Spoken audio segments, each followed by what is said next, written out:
Vorher auch noch eine kleine Ankündigung, guckt heute auf jeden Fall mal in die News rein. Da wird eine Beta-Testphase angeboten, vielleicht sogar Closed Beta, wenn ich es richtig verstanden habe. Ähm, denn ich bin da auf jeden Fall auch eingeladen mitzumachen. Es geht um den Barden und den Druiden. Viel mehr weiß ich halt auch nicht. Den wird man dann noch mal in 'ner anderen Version anspielen können. Und das Ganze werde ich dann auf jeden Fall auch per Video dokumentieren, ein bisschen. Guckt auf jeden Fall, wie gesagt, in die News rein. Heute gibt es dazu News auf allen Kanälen. Seid gespannt. Ich denke, es könnte eine coole Sache werden. Alrighty dann, liebe Leute, und damit herzlich willkommen zu einer weiteren Folge Shakes and Fidget. Und wir wollen heute ein bisschen über die Festung sprechen. Und vorher aber natürlich wichtig auf EU1, also ja, ich habe jetzt schon auch nochmal Stadtwache laufen, auch zum Beispiel der Pet-Event, ja. Das heißt, wir können mehr Früchte bekommen für bei Abenteuern, aber auch in Kämpfen. Und Pets können mehrfach gefüttert werden. Wir haben Unterwelt-Event und wir haben Witches Dance. Ja, ist jetzt für den Server hier noch wurscht. Also wer sich jetzt hier Twister Dungeons aufgerufen hat, großartig, der hat auf EU1 leider nicht so viel Glück, denn man kriegt erst für alle mehr bei der Hexe, wenn alle Zauberrollen freigeschalten worden sind. Und das ist ja hier auf dem Server noch nicht der Fall.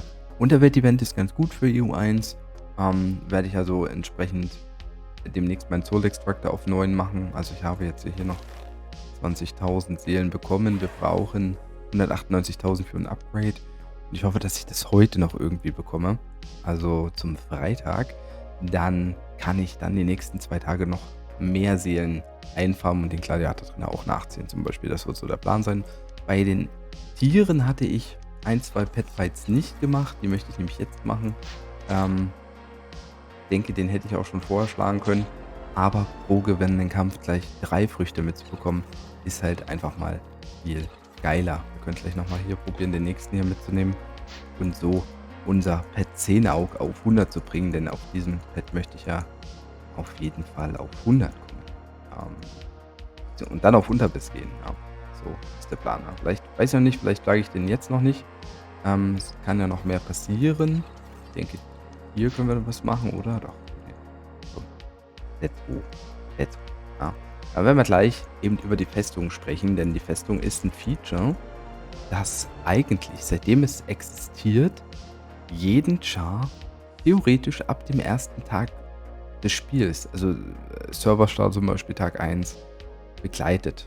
Ja, ich sag mal, man könnte auch sagen, die Pets gehören auch dazu, wenn man krass ist am ersten Tag auf Level 75 gehen will, aber ich sag mal, als Low-Pilzer schafft man es am ersten Tag eines Servers, den man startet, wenn Events sind, sage ich mal, also zum Serverstart die Festung freizuschalten, ja, ab Level 25. Und dementsprechend ist das ein Feature, was ein Char, wie ich eben sagte, dort immer wieder begleitet. Ja. Und so gesehen ist das ja gerade auf EU1 jetzt auch sehr spannend. Also auch wenn ich jetzt heute zum Beispiel nicht ganz so viele Attacken gemacht habe, wie jetzt die letzten Tage. Beziehungsweise ich glaube auch tagsüber hatte mein Mate, der MVP, nicht ganz so viel attackiert. Er hat mich jetzt auch abends nicht mehr attackiert, seitdem ich ihn angegriffen habe. Also in den letzten 2, 3 Stunden. Ich hoffe, er kriegt die Fights von mir noch zusammen. Haben wir trotzdem extrem gut in der Festung gespielt. Fortress ist auf Level 12. Das ist für meine Verhältnisse echt nicht schlecht. Ja. Und ja, Dreamscape ist jetzt hier bei uns zeitweise, die haben es ja richtig krass gespielt. Mit Ritterhalle 15, so das heißt, man kann schwarze Edelsteine bekommen. Ich habe schon 30 Mal geskippt, keinen schwarzen Edelstein bekommen, deshalb habe ich erstmal gesagt, ich lasse es. Ja, aber man muss hier eigentlich täglich übelst viel machen. Das ist extrem, ja. Und das geht so lange weiter, bis man dann, sage ich mal, irgendwann die Festung auf 20 hat und dann anfängt eigentlich ab einem gewissen Zeitpunkt nur noch die Schatzkammer und die Edelsteinmine auszuführen, also auszubauen sozusagen, ja. Bis zu diesem Zeitpunkt ist die Festung eigentlich als Pilzer immer wieder in Nutzung und ich sag mal, damit man nicht so viele Ressourcen hortet, muss man dann noch skippen. Also das kann auch ziemlich in die Pilze gehen. Man muss es ja nicht machen, dann sammeln sich die Ressourcen in der Regel auch schon eher an. Aber hier in dem Server ist es bei mir aktuell definitiv noch der Fall. Schauen wir aber mal auf einen Server, der halt schon, bisschen älter ist. Da müssen wir erstmal mein Backpack wieder clearen. Wie zum Beispiel S41. Ja, so, wir holen uns mal das hier. Nehmen das auch mal mit rein. Und ich werde gleich mal was in die Toilette werfen hier, damit ich das nicht vergesse. Hier, dieser Server ist ja jetzt 2,5 Jahre alt, ein bisschen mehr. Und hier sind wir eben an dem Zeitpunkt, wo die Gebäude weitestgehend alle maximal ausgebaut sind. Was ich nicht ausgebaut habe, ist also vollständig Academy, ist Treasury und halt Gemmine. Ja, im Prinzip aber ist es so, dass ich jetzt so viele Ressourcen habe, die kriege ich nicht verbraucht. Ich müsste immer wieder skippen, neue Gebäude bauen, damit ich die Ressourcen irgendwie wieder ein bisschen loskriege. Und im Prinzip ist das ja bei Chars, die man sehr lange schon spielt, dann immer wieder der Fall. Je älter der Char ist, desto mehr horten sich die Ressourcen an, die kriegt man gar nicht mehr raus. Und ich meine, mir macht es jetzt halt auch nicht so viel Sinn, hier das alles zu skippen, denn die Gemmine funktioniert ja im Prinzip so, dass das maximale Level eines Gems erhöht werden kann, aber das heißt nicht, dass man das auch mal kriegt. Und so gesehen ist die Festung hier eigentlich nur noch dafür da, um Gems, ja, dass man natürlich die Ritterhalle weiterhin hat, dass man Gems farmt und die dann zum Beispiel skippt, weil das halt 10 Millionen Gold bringt. Ja, das ist eine Goldmaschine. Also wenn du da Pay to Win spielst, ist es eine Goldmaschine. Das ist der günstigste Weg, an Gold zu kommen. Es sei denn, man hat irgendwann die Chance durch Tränke. Na, also wenn man dann über die Hexe Tränke brauen kann, dann ist es, glaube ich, sogar noch günstiger, weil man halt eben keine Pilze, soweit es geht, ausgeben muss. Aber da bin ich noch nicht an dem Bereich, deshalb kann ich das noch nicht testen. Aber bis dato ist das der sinnvollste Weg. Mit Level 503 macht nämlich auch der Greifendrache überhaupt keinen Sinn. Der müsste für 25 Pilze 10 Millionen Gold geben, damit das effektiver ist. Denn die Gemmine, wie gesagt, liegt da jetzt bei 38 Pilzen für 10 Millionen Gold. Also, ja, das bedeutet, die Festung hat eigentlich gar keinen Wert mehr. Genauso wie die Unterwelt, um ehrlich zu sein. Also da ist es das gleiche Thema. Aber die Unterwelt wird man ja etwas später freischalten. Und ich sag mal, das Goldpit zu erhöhen, kann tendenziell immer einen Ticken bringen, aber ansonsten farmt man halt die Ressourcen eigentlich auch nur, ja, kriegt man die nicht mehr los sozusagen. Und deshalb wäre halt eigentlich sehr interessant, wenn man die Festung anpassen würde. Ich habe schon mal ein Video darüber gemacht, dass zum Beispiel dieser ganzen Soldaten, die man hier hat, die man ausbaut, warum es denn nicht zum Beispiel eine Möglichkeit gäbe, für die gesamte Gilde eine Art Festungsraid zu führen. Das heißt, alle Soldaten in der Festung, einmal am Tag, kann man gegebenenfalls auf Button halt legen, dass man hat die produziert und dann legt man die quasi rüber, so wie bei Clash of Clans, dass man quasi eine Farmarmee hat und eine Kriegsarmee hat.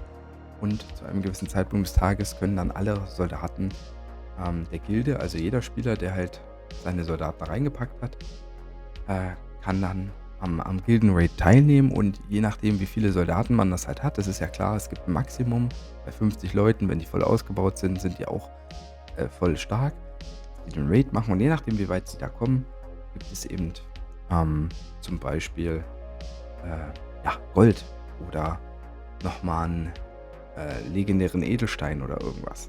Ja, also vielleicht auch nicht täglich, das könnte man ja auch vielleicht wöchentlich machen. Ja, also damit man einfach mal gezwungen ist, auch hier, also ich mache es halt nicht jetzt wegen Verteidigung, weil es bringt halt nichts. Ich habe so viele Ressourcen, es bringt ja gar nichts, die Verteidigung aufzubauen. Man hat ja nichts davon. Außer andere Leute vielleicht zu ärgern, die es bräuchten, aber dass man einfach sagt, man hat als Gilde nochmal ein Ziel. Ja, es macht dann halt auch Sinn. Man kriegt ein bisschen Ressourcen los, man hat auch mal ein bisschen was zu tun, was jetzt nicht intensiv ist. Es ist auch nicht Pay to Win, es kann jeder nutzen. Klar, wenn man dieses Feature schon jetzt im Serverstart hätte, dann profitieren wir leicht, wenn man diese Situation einführt, die Gilden, die viele Pilze haben, zu Beginn. Man könnte ja aber auch sagen, dass dieses Feature erst freigeschaltet wird, zum Beispiel nach 3, 4 Monaten. Also wenn eine Gilde 3, 4 Monate existiert oder so. Also gäbe ja Möglichkeiten, das so anzupassen, dass es komplett Free-to-Play ist. Und selbst wenn es nicht so wäre, wäre es gar nicht so schlimm, weil so groß sind die Vorteile da nicht. Aber man hat vor allen Dingen als Gilde auch wieder etwas zu tun, die Festung dahingehend anzupassen, mehr Features da reinzubauen. Oder zweite Idee, also wenn ich an Festung denke, wenn ich ans Mittelalter denke, wenn ich an die ganzen Spiele denke, wie Age of Empires, da gibt es immer einen Marktplatz. Und ich wünsche mir eigentlich sehr gerne einen Marktplatz hier, wo man zum Beispiel, und das ist ja jetzt bei EU1, ja, sagen kann, ich kann mir, ich kann Ressourcen tauschen. Ja, wenn ich zum Beispiel extrem viel Holz habe, dass ich sage, ich gebe Holz aus und kriege entsprechend meiner Gebäudelevel potenziell Steine. Vielleicht minus 5% Tauschgebühr oder sowas, ne, weil Marktplatz, ne, klar. Oder, was ja noch relevanter eigentlich ist, und das betrifft dann wieder die alten Server, dass man die Ressourcen verkauft. Ich meine, Age of Empires ist das beste Beispiel. Da fahren Karren vom Marktplatz, da geht es darum, Gold zu farmen. Du kannst deine Ressourcen verkaufen, die du halt nicht brauchst. Und ich meine, das ist ja auch eine Sache, die Free-to-Play-Spieler genauso nutzen könnten. Vielleicht hätte man die Chance, einmal am Tag zu sagen, eine gewisse Summe Ressourcen zu verkaufen. Oder, weiß der Geier, wenn man einen Marktplatz einführt, vielleicht sogar auch zu handeln, mit anderen Spielern, einen freien Markt zu öffnen. Und damit diejenigen, die halt sagen, okay, ich biete meine Ressourcen an, halt auch die Chance haben, Gold zu farmen. Das ist, also ein Marktplatz für mich gehört im Mittelalter extrem dazu und wie auch immer man den nutzt, ja, vielleicht nur eben als andere Variante eines Arena-Managers, aber alles tendenziell ohne Pilze. Oder man hat halt die Chance, einmal für Pilze nochmal mehr zu verkaufen. Ja, also ich meine, klar, ich weiß, dass Playa Games auch immer schaut, bei Features eine gewisse Balance reinzukriegen für Free-to-Play, aber auch Pay-to-Win. Aber ich sag mal, die Festung ist ja, wie gesagt, ein Feature, wo es gerade in alten Servern einfach nur herumdümpelt. Deshalb wäre so ein Marktplatz auch eine geile Geschichte. Und wenn wir dann sagen, wir haben Marktplatz und wir haben Gildenfestungsraids, ja, holy moly, das wäre so viel Content, auch für Late Game. Also, ne, das ist ja ein Content, der hat nichts jetzt mit dem eigenen Chart zu tun, aber ich meine, alles, was Gold bringt, kann Chars helfen. Und das sind nur 2 Ideen. Ich denke, man könnte sogar noch mehr erfinden. Und wie gesagt, in der Unterwelt ist es ja das Gleiche. Gut, ein Marktplatz für die Unterwelt ist jetzt nicht so ganz so geil. Und man hat ja jetzt keine Soldaten. Aber man hat ja seinen Goblin-Pit, man hat ja seinen Wächter auf einem gewissen Level. Im Prinzip könnte man dann eine ähnliche Funktion einführen. Oder man könnte den Marktplatz auch für Seelen irgendwie freischalten, ja, lassen. Keine Ahnung. Man könnte das ja auch verbinden. Ich meine, die beiden Features kamen zeitgleich. Und das fällt mir halt immer wieder auf. Ich weiß, dass es im Forum auch teilweise Ideen gab für die Festung. Einige hatte ich ja schon mal besprochen, so dieses Thema mit diesen Gildenfestungsraids, also die Soldaten anderweitig noch einzusetzen, Content zu bringen. Das habe ich, wie gesagt, schon mal thematisiert. Das kam aus dem Forum, diese Idee damals. Und sicherlich haben viele Spieler schon Ideen gebracht. Ich finde das einfach auch sehr wichtig, dass man vielleicht mal in diese Bereiche guckt, denn es sind Content-Updates, die man bringen kann, die halt einfach für alle Spieler nutzbar sind und die eben, sag ich mal, nicht ganz so Pay-to-Win-lastig sind. Und ich glaube, das sind Sachen, die die Community immer feiern. Das ist so ein bisschen der Kerngedanke hier, den ich hier hinterher trage, weil ich mich wirklich ärgere, in die Festung reinklicken zu müssen. Auf S41 zum Beispiel. Klar, auf EU1 habe ich das Ziel Ressourcenfarm. Muss ich jetzt halt auch noch machen. Ich habe jetzt nicht so viele Angriffe halt von MVP, aber manchmal hoffe ich, dass ich den hier finde in der Ehrenhalle. Das ist jetzt nicht so viel. Ich habe hier auf jeden Fall noch Leute, die ich auch gespeichert habe. Muss ich auch mal ein bisschen abbauen. Neutral bringt jetzt.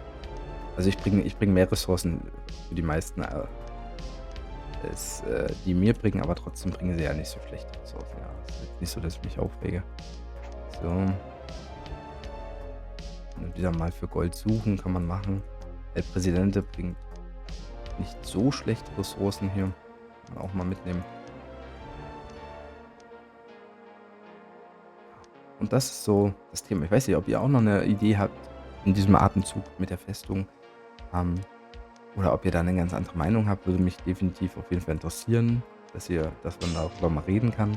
Ähm, Es gibt halt Sachen, die man verbessern kann, ohne dass man halt immer wieder irgendwelche neuen Dungeons oder neuen Sachen, äh, online stellen muss, die halt auch wieder dann so Probleme mit sich bringen. Ich sehe keine Probleme an diesen Content-Updates von bestehenden Features oder der Anpassung bestehender Features, Erweiterungen mit sinnvollen Aktionen oder Gebäuden, wie auch immer. Ähm, ja, so. Jetzt mal hier schauen. Ariel. Bisschen wenig Holz, aber passt schon. Manche Countertext. Oh, ja, Rayleigh ist in diesem Bereich einer der Top 3, würde ich sagen. Der mir von den Ressourcen her Shield-Sit. Okay, den hatte ich noch nicht so häufig. Ist auch okay. Ich meine, ich bin halt Rathaus 12. Ich glaube, die meisten sind Rathaus 10 oder 11. Deshalb kriege ich auch schon automatisch weniger Ressourcen. Deshalb ist halt vor allen Dingen wichtig, dass mich MVP wieder zurück angreift. Ja, also heute hat das nicht so gut funktioniert. Aber ansonsten eigentlich war es ganz gut. So, das war's dann auch von mir, Leute. Haut auf jeden Fall rein, macht Tschüss und Servus. Euer Basti.